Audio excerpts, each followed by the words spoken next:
Shalom Akim, Yahabashim Shah Barakathum. Today we're going to read the second book of Ezra, chapter 8. This is 2nd Ezra, chapter 8. And he answered me, saying, The Most High have made this world for many, but the world to come for few. I will tell thee a similitude, Ezra, as when thou askest the earth, it shall say unto thee, that it giveth much mold whereof earthen vessels are made, but little dust that gold cometh of. Even so is the course of this present world. There be many created, but few shall be saved. So answered I and said, Swallow then down, O my soul, understanding, and devour wisdom. For thou hast agreed to give ear, and art willing to prophesy. For thou hast no longer space than only to live. O Lord, if thou suffer not thy servant, that we may pray before thee, and thou give us seed unto our heart, and culture to our understanding, that there may come fruit of it, how shall each man live that is corrupt, who beareth the place of a man? For thou art alone, and we all one workmanship of thine hands, like as thou hast said. For when the body is fashioned now in the mother's womb, and thou givest it members, thy creature is preserved in fire and water, and 9 months doth thy workmanship endure thy creature which is created in her. But that which keepeth and is kept shall both be preserved. And when the time cometh, the womb preserved delivereth up the things that grew in it. For thou hast commanded out of the parts of the body, that is to say, out of the breast, milk to be given, which is the fruit of the breast, that the thing which is fashioned may be nourished for a time, till thou disposest it to thy mercy. Thou broughtest it up with thy righteousness, and nurturedst it in thy law, and reformedst it with thy judgment. And thou shalt mortify it as thy creature, and quicken it as thy work. If therefore thou shalt destroy him, which with so great labor was fashioned, it is an easy thing to be ordained by thy commandment, that the thing which was made might be preserved.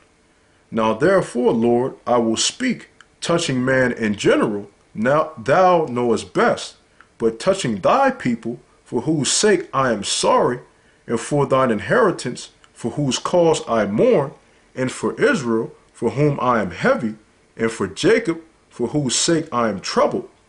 Therefore will I begin to pray before thee, for myself and for them.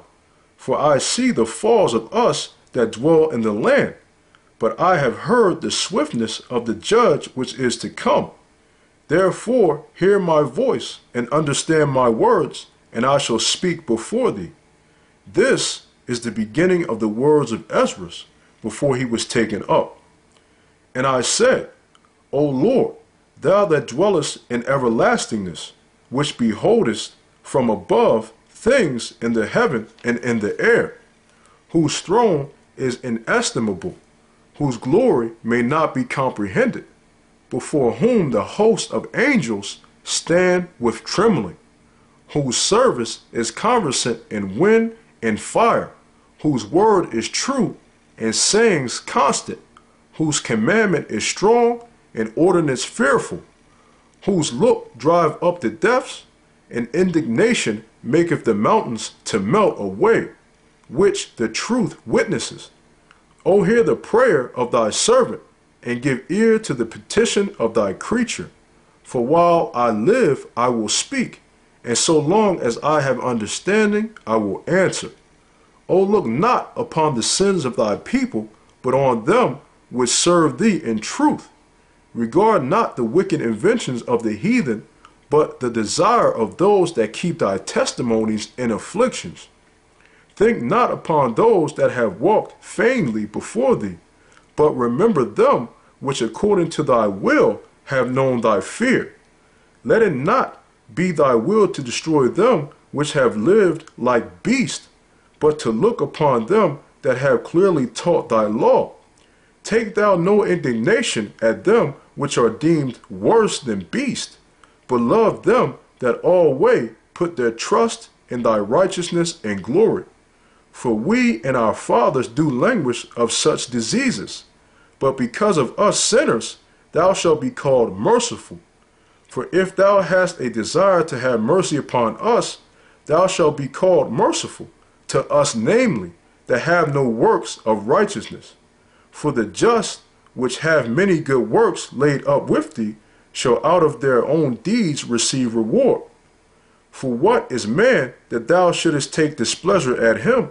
Or what is a corruptible generation that thou shouldest be so bitter toward it? For in truth there is no man among them that be born, but he have dealt wickedly. And among the faithful there is none which have not done amiss.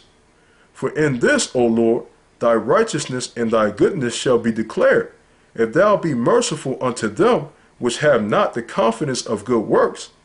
Then answered he me, and said, Some things hast thou spoken aright, and according unto thy words it shall be.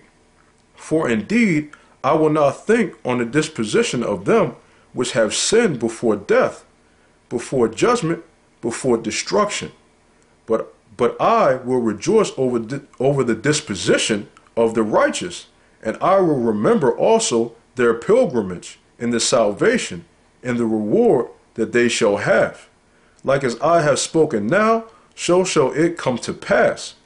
For as the husbandman soweth much seed upon the ground, and planteth many trees, and yet the thing that is sown good in his season cometh not up, neither doth all that is planted take root.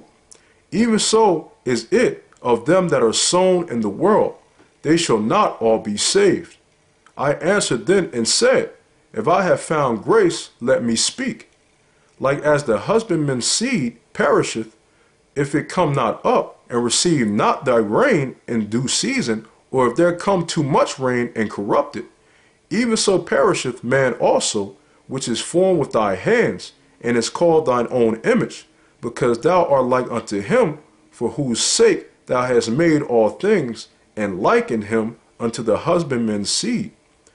Be not wroth with us, but spare thy people, and have mercy upon thine own inheritance, for thou art merciful unto thy creature. Then answered he me, and said, Things present are for the present, and things to come for such as be to come. For thou comest far short, that thou shouldest be able to love my creature more than I. But I have oft times drawn nigh unto thee and unto it, but never to the unrighteousness. In this also thou art marvelous before the Most High, and that thou hast humbled thyself as it becometh thee, and hast not judged thyself worthy to be much glorified among the righteous.